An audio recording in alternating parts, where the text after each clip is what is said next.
Hi there, it's Sam from poodles.co.uk. Thank you very much for joining me today, and thank you for joining me in SpringWatch. SpringWatch 2019 has started, and yes, I'm a little bit earlier this year than I have been in the past 5 years. This is year number 6. So if you don't know what it is, SpringWatch is a series. It's 14 video projects that will come out to you back to back every single day for 2 weeks, and it focuses on the spring summer catalogue, hence why it's called SpringWatch, and the celebration catalogue as well. So every single day you will get a video, and then over on my blog there will be a tutorial as well. So make sure that you are clicking, there's a bell icon, so next to the word subscribe you will see that there is a bell there. Click that and then you will get the notification that I've done a video. So this is the first project, and I posted up, so I completed all 14 of my projects before I started filming, and I posted a photo on my business page showing everything, and everybody seemed to jump on board with this one. And I had got it scheduled for the end of the week, and I thought, no, I'll be nice, I'll start early. So this is, well, it's a multi-way pot holder, because each of these three come out of their tray. So this is the tray, and you can have them in any configuration you fancy. You could have it like that. You could have them all facing forwards. You could have some of them back to back. You could have them any which way you fancy, because they, oh no, I didn't mean to go that one back to back. It's that one back to back, isn't it? I had one in my head. Oh no, there we go. I think it's that one. There we go. Oh look, I'll put them back the right way round. You can put them in any way you fancy though. So just however you want to put them, set them up, it's up to you. So I'm not going to show you how to make all of them. I'm going to show you how to make one of them, how to get the diagonal lines, but I'm also going to show you that you can get these two parts out of one sheet of cardstock, and then you need one for that with plenty of leftovers and one for the tallest one. And they all have a 2" by 2" base, hence why they can move around. So that's 5 by 5 centimetres. So they can all move around as you want. So hence why the fact that you could, you know, it's a multi-way. The other thing I want to say right at the beginning, I did this small but awesome pot back last summer, and a few people said that it didn't work for them. Now I work only with Stampin' Up! Paper and cardstock, so I know the weight and the thickness of that. I can't vouch for any other brands, so if it's a thicker paper or a thicker cardstock, I don't know that it will work out, because this is only what I work with. So do test it first before you start. You know, don't go and make all of the bases and not put anything together before, or sorry, don't make all of the pots and cut everything before even testing it. Just do make sure you have a go with one first to make sure that it works out. Right, okay, so let's make the first one. And I've got everything written down. It's a lot of measurements, and I actually put them on my blog already. So this is one set for one box and the base in imperial and metric, and then there's the medium box, and then there's the small box. So I have got it written up on my blog already, so I've done that bit in advance so that I know that it reads okay. And like I say, just double check first, because it's a lot of measurements. Okay, so the first one, 11 by 6 inches, 27.5 by 15 centimetres. And where's my scoring tool? Oh, it's been put away a little bit too far. It's not where I can normally easily reach it. Okay, so on the long side, score it at 4 and 6 inches. And on the short side at 2 and 4. So that's in metric. I wouldn't worry about writing everything down. 5 and 10, sorry, 10 and 15, and then 5 and 10. Okay, so I'm going to do this part first, and then I will show you how to do the cutting for the paper, because obviously it's a slope, and this is the biggest one we're making here, this big one.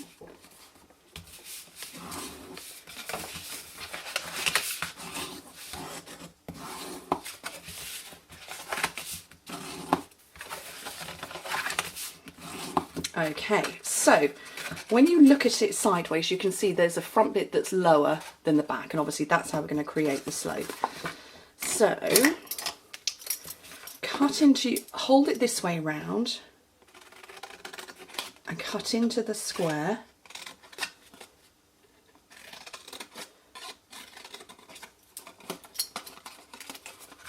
so that it looks, oops, like that, and that will mean that it will close up really neatly for you.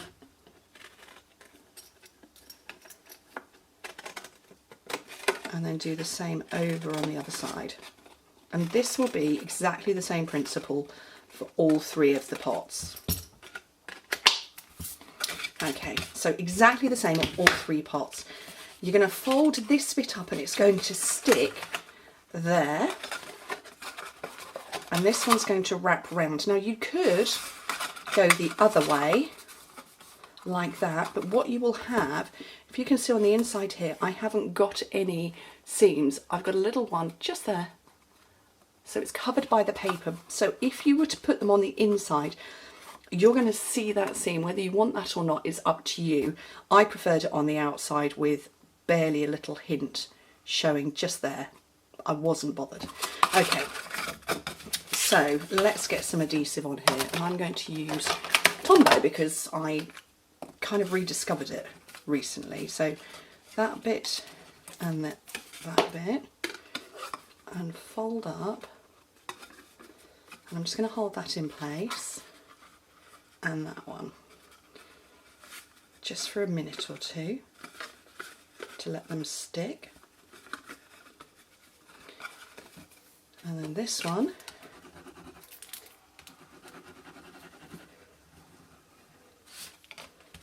on here and here, and wrap it round. And again, you're lining up the bottom and the side, there and there. And again, just hold for a few seconds. And hopefully that's going to dry off nicely, leaving me a chance to cut. Now what you're going to do is you're going to cut from this point here straight to there. So you do not want short scissors, you want long scissors. You're going to do from there to there and from there to there. If you're not brave with scissors, you can measure it with a ruler first. I'm quite brave and I can just do that. And again, corner to corner. Okay, so I'm going to leave that to dry. Now, I had fun and games when I was doing the paper. And yeah, it was a lot of chopping about and getting it wrong. And a slope actually can really throw a project out. Or not a project out, it can throw out what you think are the right measurements. So, okay, because this is 2 inches wide, I know that I need 1 3/4 inches width on the paper, so, which is 4.5 centimetres. So I'm going to cut that first. I know that the highest point is 5 inches, so you'd think that would be 4 3/4 centimetres, 4 3/4 inches. It's not. You want to cut at 4.5, and obviously you need 2 of them. There's one, and there's the other. Okay, and now the slope, you need to put that slope in at 3.5 inches. So you just make a little mark, okay? Just a little mark at the top. And on the other one, you turn your paper over and do exactly the same. You just make a little mark, and I don't know how well you're seeing them, but there is a little mark there. And what I'm going to do now, in the centre of my trimmer, is a groove, which you can see there. I'm going to line that bit and this corner up in the groove. I can't even see that. When I move that, the light goes. Just mark it with a pen. There we go. So I'm going to line that one up in the groove and this end. And the same on this one, which I really, there it is. I can see that one.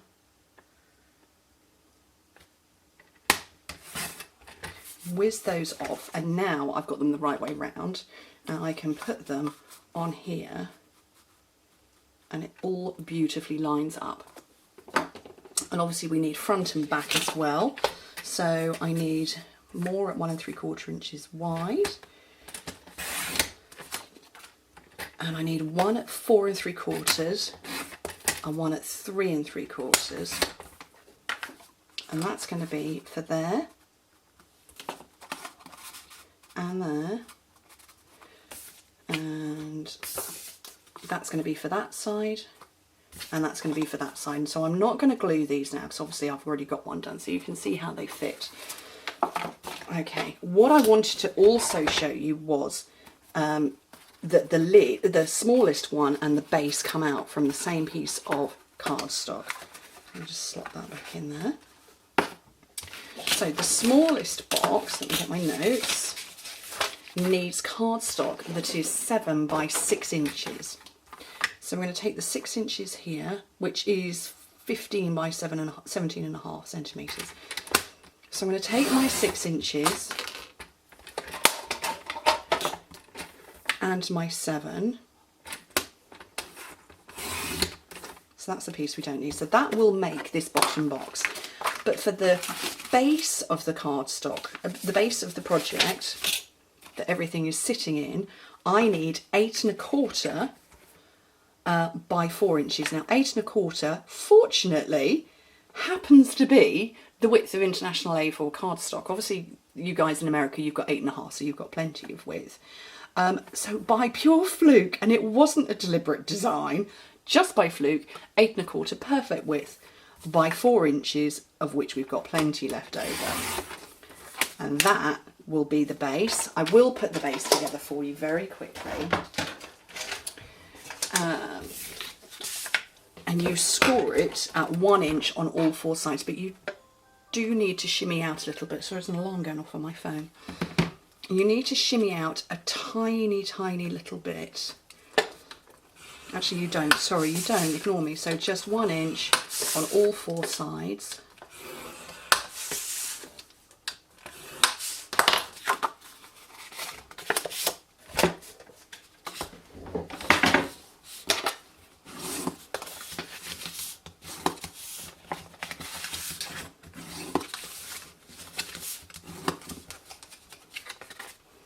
And on this one, with the squares, cut straight down the rectangle and wedge into the squares all the way round.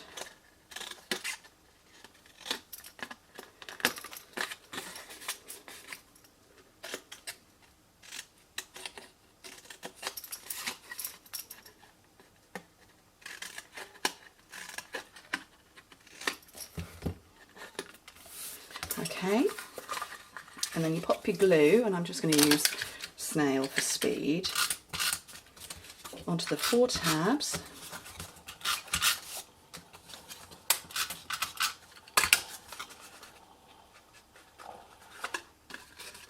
And that, when you close it up, is how you create your box. And I found that because it's quite small and quite thin, you can see I've got, I don't know if you can see it, it's got a very slight gape there, and the ribbon that I've got round this one, I pulled it quite tight, and I've just done a knot in the front, and it pulled it tight so it straightened itself back up again. But there we go. What do you think? I love it. I was so excited to come up with this. It's the little things. I've asked my boys, actually all of the boys couldn't stop playing with it, and I said, no, you're getting a bit heavy-handed, boys, and I need to get it filmed, so stop. But they loved it. They were moving it round, they had stuff going front ways, back ways. I think one of them put it like this at one point in time. I quite like it the original way I designed it, and yeah. Up to you. Fit all sorts in there. What are we fitting in here? Loads of. You ever wondered about my bone folder collection? Just a few. Whole load of bone folders in there. Look, that didn't move. I've got my wink of Stella. Where's my big ruler? That can go in the top. Might have a few styluses. Does glue fit in? Oh, look at that. Bravo. Anyway. That's a serious collection, isn't it? 2 of them are gifted. There's a centre stage one there, and there's one from my upline with an S on the end. Oops. Oh, don't touch your box with all your bone folders. 2, 4, 6, 7 that I've purchased of my own. But I tend to scatter them on my desk a little bit sometimes, maybe when I'm filming. I'll have one that'll end up over the other side and one over there. So there is a good reason. I'm trying to validate myself here, the fact that I've got 9 bone folders. That doesn't include my very long thin plastic one that I use for re-inking. Anyway, thank you ever so much for joining me. I hope you make one of these too. Brilliant. Oh, okay, don't tip it on its side when you've got heavy stuff in it. But you wouldn't anyway. Who would tip a pen pot on its side? Anyway, thank you ever so much for joining me. 13 more projects to come. Bye.